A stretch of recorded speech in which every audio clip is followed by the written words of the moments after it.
is one that I wrote. It's called The Cats and the Tailor. And it starts with an old tailor and his son. And they lived together above their tailor's shop with their 2 cats.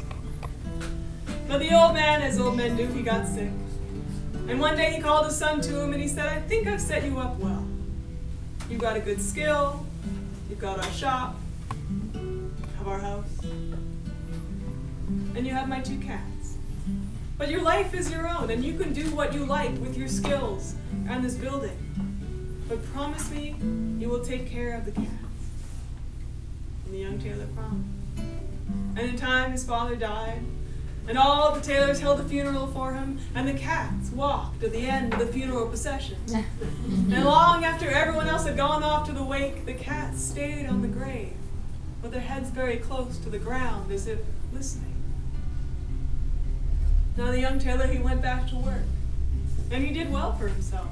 And the cats did very well. They had kittens. And then the kittens had kittens.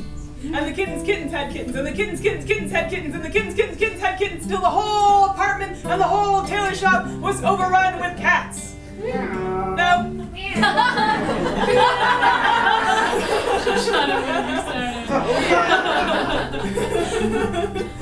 now people mostly liked coming to the tailor shop and petting the cats, but they got tangled up in things from time to time. The real problem was that those cats were hungry, and the tailor was fine to feed himself, but there were more and more cats, and he couldn't feed them all. And so he took to fishing in the evening. Now, he didn't have a proper fishing net, and he couldn't afford one. But he just saved all the scraps from the tailor shop. And he knotted together his nets in bits and pieces as they came together, all ribbon and silk and scraps of brocade. And he went down in the evening with his beautifully colored net. And he would fish.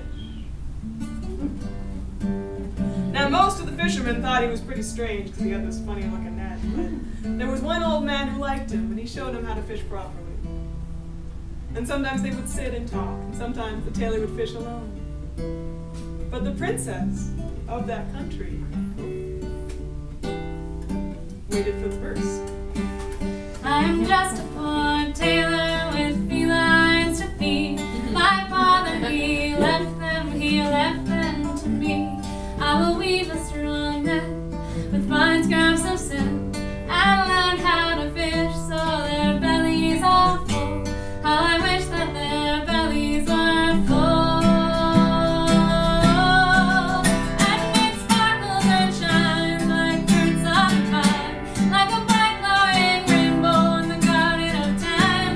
And it sparkles and shines like stars in the sky, like a candle that burns both for you and for I, like a candle that burns both for you. Back to the princess. The princess of that realm lived nearby in a very tall tower, so she could see all around. And she would often see these strange flickers of color and flashes on the river in the evening, and wondered what it was. So one night she disguised herself as princesses do, and walked down to the river, and she met the tailor fishing, and learned all about him. And soon found she quite liked talking to him. And so she started to make it a habit to come down and visit the tailor in the evenings. And he never knew who she was. And soon the princess decided that if she was going to marry somebody, she might as well marry someone she liked. But she couldn't ask him. So she went to her father and she said, I was thinking I should get married. Oh, thank God, finally, I've waited so long. She said, but I was thinking that I should marry someone who wins a royal contest. Ooh, said the king, I like contests. I was thinking that I could marry the best tailor in all the land. Tailor. Tailor? Well, you know, if they're really smart, I'd always have nice stuff to wear. I like tailors. Tailor, said the king. So the contest, said the princess. I thought that we could get all the tailors in the land to come and make you a suit for court, a suit for the ball, and a suit for gardening, because yours is getting really ratty. A gardening suit, said the king. And the proclamation was made. I'm just a poor princess with princes to marry, but there's none that's so fine as my lad on the levee, with his fine rainbow net to catch wild rainbow trout. How I wish that his net would catch me, catch me. How I wish that his net would catch me.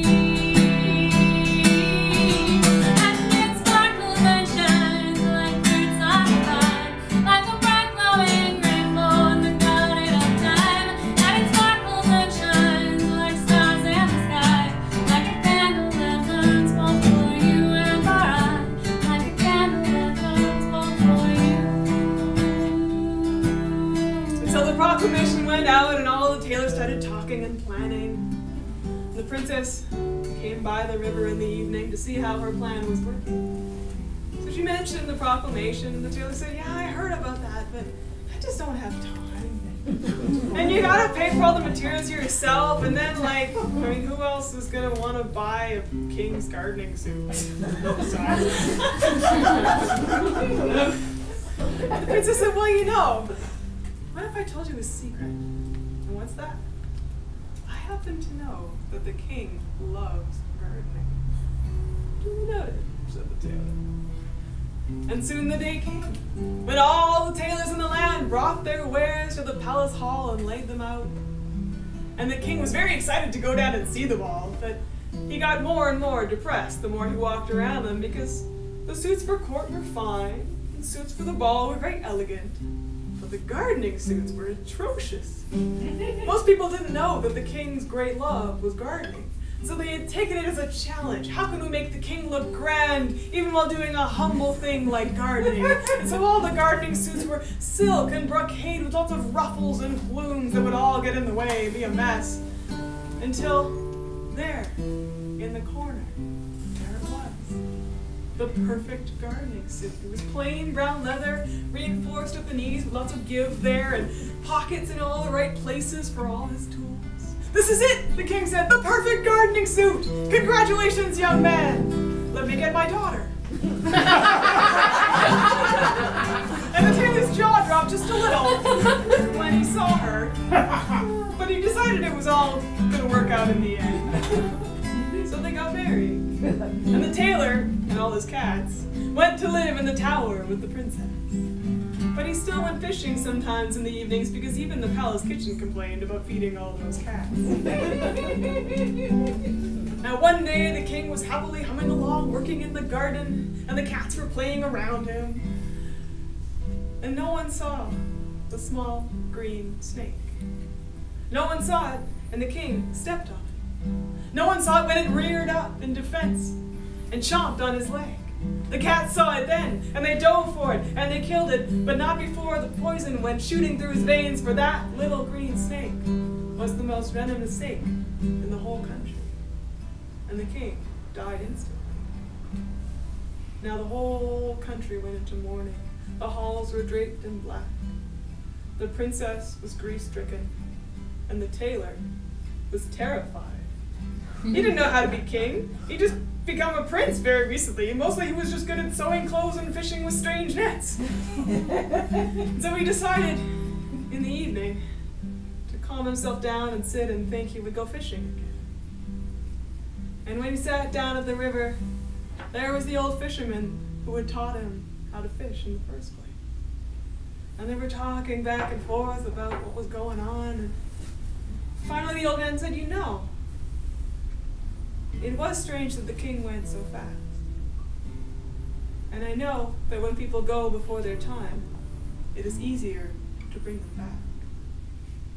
And there is a night when doorways lead to different places than they usually do, when this might be done. And when is that night? It's tomorrow. If you come down, I'll have a boat for you. And that was the end of the night. The tailor thought about it all the next day. And he decided to do it. But he didn't want to tell his wife. He was sure this was going to be dangerous, but he didn't want to take her along. So he waited until she was asleep that night. And then he got up and he crept out of the tower. And she didn't wake up when he left. But soon after, she felt the space in the bed and thought, oh, my husband, he's been so worried lately. He must be out fishing again. maybe I should join him. So she grabbed one of his old nets and went down to the river, just as the tailor was getting into a boat. And without even thinking, the princess jumped in too, net under her arm, and said, "Where are we going?" Oh, the king, he is gone for his time, gone down the river, starlit night, but never lose hope. There's a boat that can sail, sail him back home to the light that can sail him back home to the light,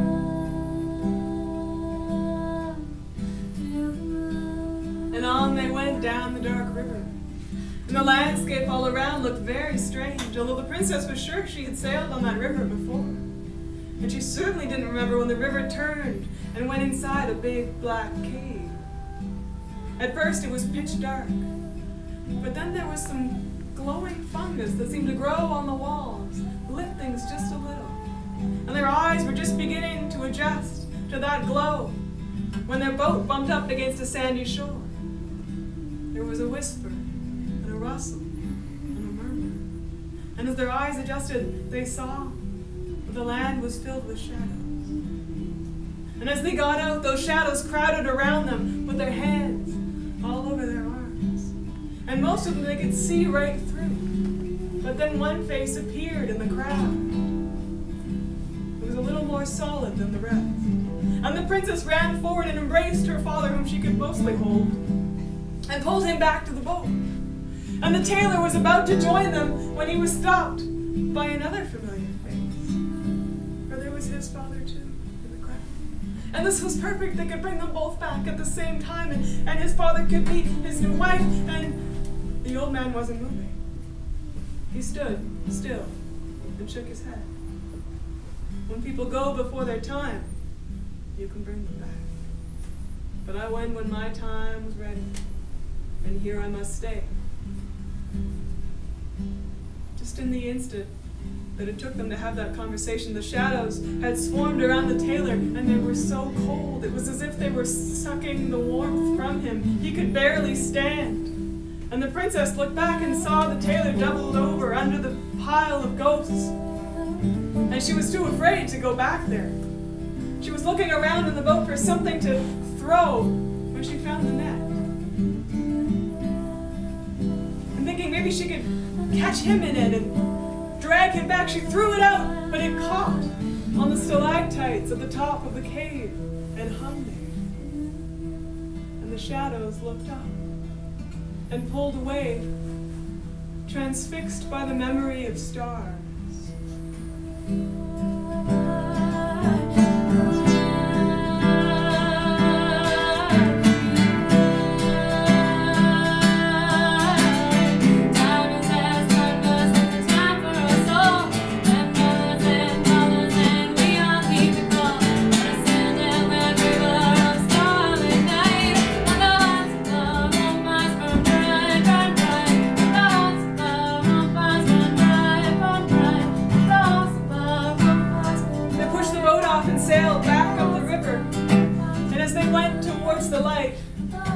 To be more solid.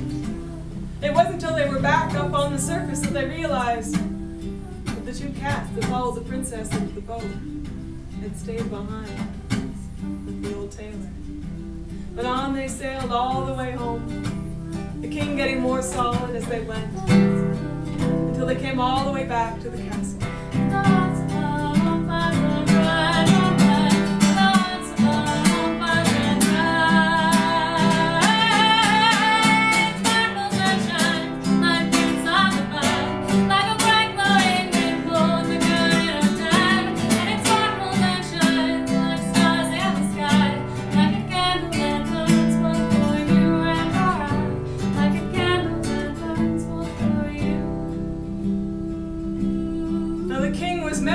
Rejoicing in the morning, and some talk of sorcery was quickly stamped out.